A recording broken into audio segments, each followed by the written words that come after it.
Hi, this is Dr. Campbell. I want to talk today about how should schools involve students in discussions regarding racism. Now, the public reaction to the recent presidential travel ban has placed schools in the hot seat for involving students in discussions regarding racism.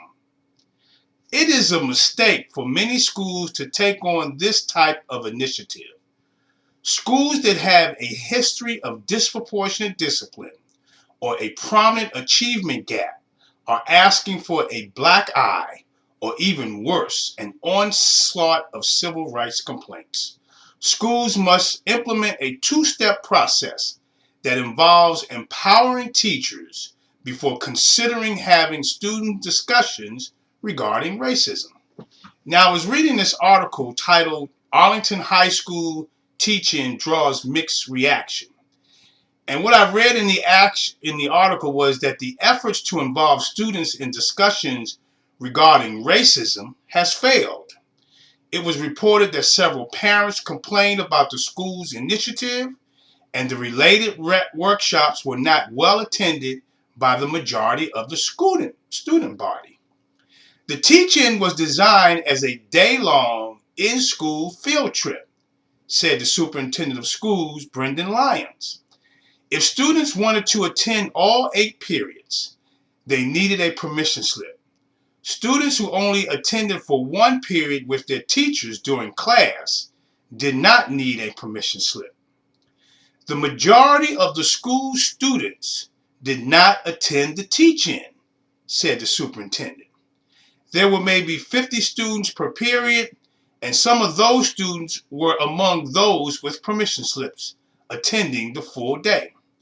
This is the equivalent of 12% of the student population participation in the school district's initiative, a grade of F for their efforts.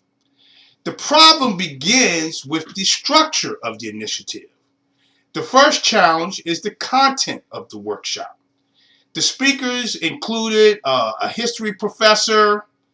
It included an assistant professor at the Dutchess Community College, and it also included a local prayer leader and the school resource office, a Dutchess County Sheriff's Office deputy, amongst other people. It appears that the concentration of instruction centered on the dilemma that has been created by the recent presidential travel ban and the consequences for violating the law. So they were off target. The second problem is associated with the process for developing initiative in discussions of racism. Now, according to the article, the event drew complaints from parents. Some of them questioned the content of the event and speakers, while others felt the school did not give proper notice to parents. Additionally, the school district saw some comments on their Facebook page, and the principal had to take on about 8 to 10 calls of complaints on that day. And so what schools need to use is they need to use a two-step process. The first step is to eliminate the disproportionate discipline. It is a well-known fact that disproportionate discipline is the first indicator of a school or a school district that embraces the perception of racism. The United States Department of Education reported that while black students represent 16% of the U.S. student population, they accounted for 32% of the students suspended and 42% of those expelled. Black students also experienced the highest rate of multiple suspensions. The bigger question is, how can a school expect to transform students' thinking through the involvement of student discussions regarding racism without first ensuring that they themselves are not the perpetrators?